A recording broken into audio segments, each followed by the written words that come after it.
Glycolysis. Glycolysis means ഗ്ലൂക്കോസിനെ split ചെയ്യുക. Okay, glycolysis ഗ്ലൂക്കോസിന്റെ splitting ആണ്. ഈ ഗ്ലൈക്കോളിസിസ് ആണ് എയ്റോബിക് റെസ്പിറേഷന്റെയും അനേറോബിക് റെസ്പിറേഷന്റെയും ഒരു കോമൺ സ്റ്റെപ്പ്. ഓക്കെ, ഈ ഗ്ലൈക്കോളിസിസ് എവിടെയാണ് നടക്കുന്നതെന്ന് ചോദിച്ചാൽ നമ്മൾ പറയാം സിംപ്ലി സൈറ്റോപ്ലാസം. സൈറ്റോപ്ലാസത്തില് ഓർഗനലുകളെ ഒഴിവാക്കിയ പോർഷനെയാണ് സൈറ്റോസോൾ എന്ന് പറയുന്നത്. സൈറ്റോസോളിലാണ് ഗ്ലൈക്കോളിസിസ് എന്ന പ്രോസസ്സ് നടക്കുന്നത്. ഇവിടെ ഒരു മോളിക്യൂൾ ഗ്ലൂക്കോസ് കൺവേർട്ട് ചെയ്ത് 2 മോളിക്യൂൾ പൈറൂവിക് ആസിഡ് ആയിട്ടാണ് മാറുന്നത്. ഈ ഗ്ലൂക്കോസിനെ പൈറൂവിക് ആസിഡ് ആക്കുന്നതിന് ഒരുപാട് സ്റ്റെപ്പുകളുണ്ട്. ഈ സ്റ്റെപ്പുകളെല്ലാം ട്രേസ് ചെയ്തത് 3 സയന്റിസ്റ്റ് ആണ്, Embden, Meyerhof and Parnas. So it is called as EMP pathway. അപ്പോൾ നമുക്ക് ഗ്ലൂക്കോസിന്റെ പൈറൂവിക് ആസിഡ് ആക്കി മാറ്റുന്ന ആ സ്റ്റെപ്പുകളെ കുറിച്ച് നമുക്ക് പഠിക്കാം. ഫസ്റ്റ് ഓഫ് ഓൾ നമുക്കറിയാം ഗ്ലൂക്കോസ് എന്ന് പറയുന്നത് ഒരു 6 കാർബൺ കോമ്പൗണ്ട് ആണ് അല്ലെ. ഈ ഗ്ലൂക്കോസിന്റെ സ്ട്രക്ചർ നമ്മൾ +2 കെമിസ്ട്രിയിലെ ഓർഗാനിക് പാർട്ടിലെ ബയോമോളിക്യൂൾസിൽ പഠിക്കുന്നതാണ് അല്ലെ.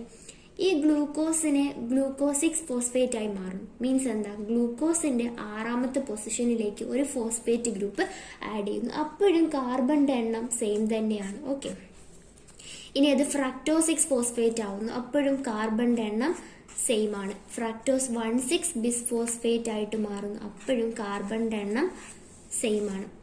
ഇനി നോക്കണം, ഫ്രക്ടോസ് 1,6 ബിസ്ഫോസ്ഫേറ്റ് ഡൈഹൈഡ്രോക്സി അസറ്റോൺ ഫോസ്ഫേറ്റും 3-ഫോസ്ഫോഗ്ലിസറാൽഡിഹൈഡും ആയിട്ട് മാറുന്നു. ഇതെന്താ, ഇന്റർ കൺവേർട്ടബിളാ. സോ 3-ഫോസ്ഫോഗ്ലിസറാൽഡിഹൈഡ് എന്ന് പറയുന്നത് ഒരു 3 കാർബൺ കോമ്പൗണ്ടും ഡൈഹൈഡ്രോക്സി അസറ്റോൺ ഫോസ്ഫേറ്റ് എന്ന് പറയുന്നത് ഒരു 3 കാർബൺ കോമ്പൗണ്ട് ആണ്. 3-ഫോസ്ഫോഗ്ലിസറാൽഡിഹൈഡ് 3 കാർബൺ കോമ്പൗണ്ട് ആണ്. 1,3 ബിസ്ഫോസ്ഫോഗ്ലിസറാൽഡിഹൈഡും ഒരു 3 കാർബൺ കോമ്പൗണ്ട് ആണ്. 1,3 ബിസ്ഫോസ്ഫോഗ്ലിസറിക് ആസിഡും ഒരു 3 കാർബൺ കോമ്പൗണ്ട് ആണ്. Three phosphoglyceric acid, two phosphoglyceric acid, two phosphoenol pyruvate, pyruvic acid, ഇതെല്ലാം ഒരു 3 കാർബൺ കോമ്പൗണ്ട് ആണ്. ഓക്കെ,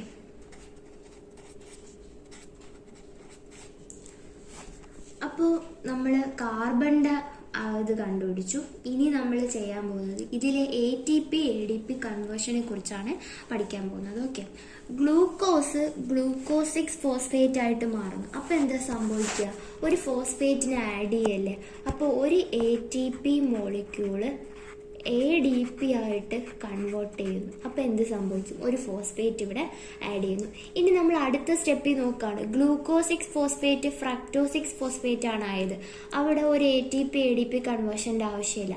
നെക്സ്റ്റ് സ്റ്റെപ്പിൽ ഫ്രക്ടോസ് 6 ഫോസ്ഫേറ്റ് ഫ്രക്ടോസ് 1,6 ബിസ്ഫോസ്ഫേറ്റ് ആവുന്നു. അപ്പോൾ അവിടെ എന്ത് സംഭവിക്കുന്നു, ഒരു ATP മോളിക്യൂള് ഒരു ADP മോളിക്യൂളായിട്ട് മാറുന്നു. ഓക്കെ, ഇനി നമ്മൾ ഇവിടെ വരികയാണ്. 3-ഫോസ്ഫോഗ്ലിസറാൽഡിഹൈഡ് 1,3 ബിസ്ഫോസ്ഫോഗ്ലിസറാൽഡിഹൈഡ്.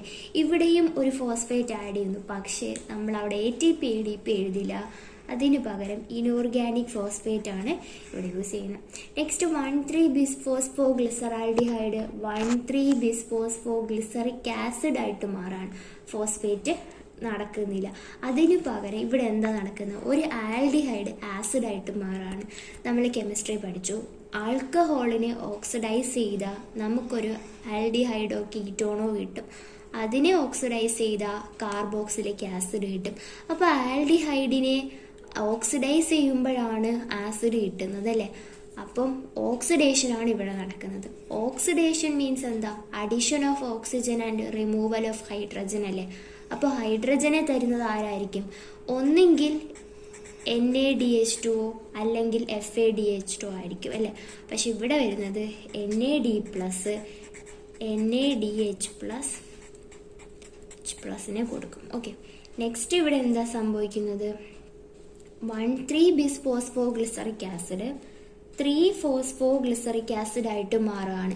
മീൻസ് ഒരു ഫോസ്ഫേറ്റിനെ റിമൂവ് ചെയ്യല്ലേ. അപ്പം എന്താ സംഭവിക്കുക, ഒരു ATP ആയിട്ട് കൺവേർട്ട് ചെയ്യുന്നു. ഇനി ഇവിടെ 3-ഫോസ്ഫോഗ്ലിസറിക് ആസിഡ് 2-ഫോസ്ഫോഗ്ലിസറിക് ആസിഡ് ആവുന്നു. 2-ഫോസ്ഫോയിനോൾ പൈറുവേറ്റ് ആവുന്നു. പിന്നെ പൈറുവിക് ആസിഡ് ആയിട്ട് മാറുന്നു. ഈ നോക്കണം. 2-ഫോസ്ഫോഗ്ലിസറിക് ആസിഡ് ഫോസ്ഫോ ഈനോൾ പൈറുവേറ്റ് ആയിട്ട് മാറാണ്. അപ്പോൾ അവിടെ എന്ത് സംഭവിക്കും? ഒരു മോളിക്യൂൾ വാട്ടർ പോവും. ഓക്കെ, ഇനി നോക്കേണ്ടത് 2-ഫോസ്ഫോ ഈനോൾ പൈറുവേറ്റ് പൈറുവിക് ആസിഡ് ആയിട്ട് മാറും. ഒരു ഫോസ്ഫേറ്റ് പോവല്ലേ. സോ ഇവിടെ എന്താ സംഭവിക്കുക? ഒരു ADP മോളിക്യൂൾ ATP ആയിട്ട് മാറുന്നു. ഓക്കെ, അപ്പോൾ നമ്മൾ ATP ADP കൺവേർഷൻ പഠിച്ചു. നമുക്കറിയാം ഈ പ്രോസസ്സ് 2 ടൈംസാണ് നടക്കുന്നത്. ഈ പ്രോസസ്സുകളെല്ലാം 2 ടൈംസ് നടക്കും. കാര്യം ഇത് തന്നെ ഈ സൈക്കിൾ ഇവിടെ നടക്കുന്നതാണ്. സോ എന്ത് സംഭവിക്കും? 2 മോളിക്യൂൾ പൈറുവിക് ആസിഡിനെയാണ് നമ്മൾ ടോട്ടലി ഉണ്ടാക്കി നമുക്ക് ഇതിൻ്റെ പ്രോസസ്സ് കഴിയുമ്പോൾ നമുക്ക് കിട്ടുന്നത് അല്ലേ. എൻസൈം നോക്കാം. ഗ്ലൂക്കോസ് 6 ഫോസ്ഫേറ്റ് ആയിട്ട് മാറാണ്. അപ്പം ഇവിടെ ഉപയോഗിക്കുന്ന എൻസൈം ഹെക്സോകൈനേസ് ആണ്. Okay, next glucose 6 phosphate fructose 6 phosphate ആകുമ്പോൾ ഉപയോഗിക്കുന്ന എൻസൈമാണ് ഫോസ്ഫോ ഗ്ലൂക്കോ ഐസോമറേസ്.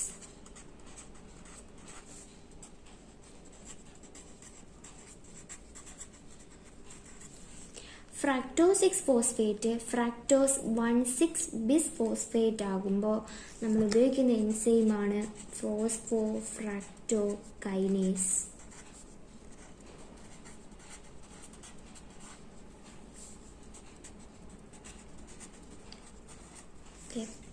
ഇനി ഡൈഹൈഡ്രോക്സി അസറ്റോൺ ഫോസ്ഫേറ്റ് 3-ഫോസ്ഫോഗ്ലിസറാൽഡിഹൈഡ് ആയിട്ട് മാറുമ്പോൾ ഇതിനെ ഇന്റർ കൺവേർട്ട് ചെയ്യാൻ സഹായിക്കുന്ന എൻസൈമാണ് phospho triose isomerase.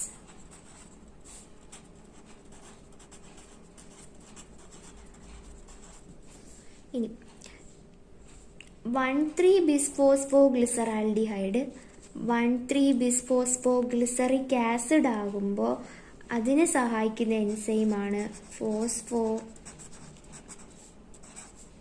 ഗ്ലിസറാൽഡിഹൈഡ് dehydrogenase.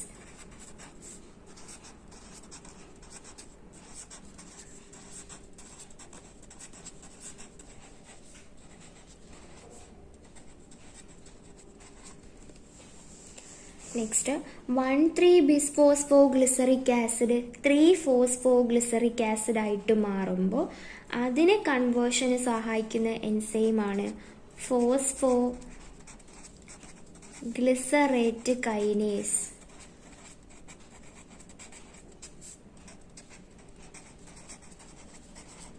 Okay, next three phosphoglyceric ആസിഡിനെ 2-ഫോസ്ഫോഗ്ലിസറിക് ആസിഡ് ആയിട്ട് കൺവേർട്ട് ചെയ്യുമ്പോൾ ഉപയോഗിക്കുന്ന എൻസൈമാണ് ഫോസ്ഫോ ഗ്ലിസറേറ്റ് മ്യൂട്ടേസ്.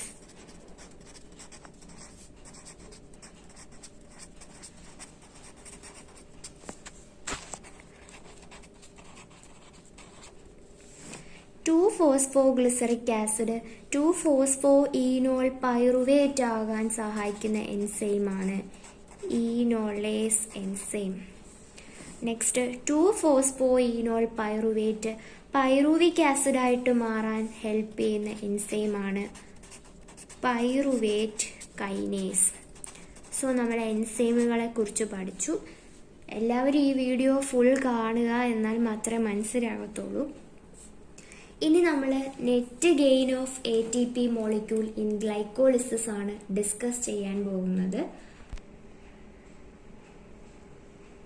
സോ ഇനി നമുക്ക് ഗ്ലൈക്കോളിസിസിലെ എൻഡ് പ്രോഡക്റ്റിനെ കുറിച്ചൊക്കെ പറയാം. Net gain of ATP molecule നമുക്കറിയാം. ഇവിടെ നടക്കുന്ന അതേ പ്രോസസ്സ് തന്നെ ഡൈഹൈഡ്രോക്സി അസറ്റോൺ ഫോസ്ഫേറ്റ് വെച്ചും ഇവിടെ നടക്കും. അപ്പോൾ ഇതെല്ലാം 2 ടൈംസ് അല്ലേ ഉണ്ടാകുന്നത്. അപ്പം ഇവിടെ എത്ര ഉണ്ടാവും? 2 NADH അതുപോലെ 1, 2, 4 ATP മോളിക്യൂൾ. ഓക്കെ, നമുക്കറിയാം ഒരു NADH2 ഉപയോഗിച്ച് കഴിഞ്ഞാൽ എത്ര കിട്ടുന്നത്? 3 ATPക്ക് തുല്യമാണ്. ഓക്കെ, അങ്ങനെ 3 ATP വരുമ്പോൾ ഇവിടെ എത്ര വരും? 6 ATP. സോ ഒരു ഗ്ലൈക്കോളിസിസിൽ ഇവിടെ മൊത്തം നെറ്റ് ഗെയിൻ ATP അല്ല, ഗെയിൻ ATP മോളിക്യൂൾ എന്ന് പറയുമ്പോൾ നമുക്ക് 10 ATP കിട്ടുന്നുണ്ട് അല്ലേ. അതുപോലെ തന്നെ ഇതിന്ന് മനസ്സിലാക്കുക, ഇവിടെ 2 ATP മോളിക്യൂളിനെ കൺസ്യൂം ചെയ്യുന്നുണ്ട്. സോ നമുക്ക് 2 ATP മോളിക്യൂള് ലോസ് ആവുന്നുണ്ട് ഈ പ്രോസസ്സിൽ. അങ്ങനെ net gain of ATP molecule എന്ന് പറയുന്നത് പി മോളിക്യൂൾ എന്ന് പറയുന്നത് എത്ര ആയിരിക്കും? 10 - 2 നെറ്റസ് 8 ATP മോളിക്യൂൾ. എല്ലാവർക്കും എൻ്റെ വീഡിയോ ഇഷ്ടപ്പെട്ടെങ്കിൽ ലൈക്ക് ചെയ്യുക, ഷെയർ ചെയ്യുക, സബ്സ്ക്രൈബ് ചെയ്യുക.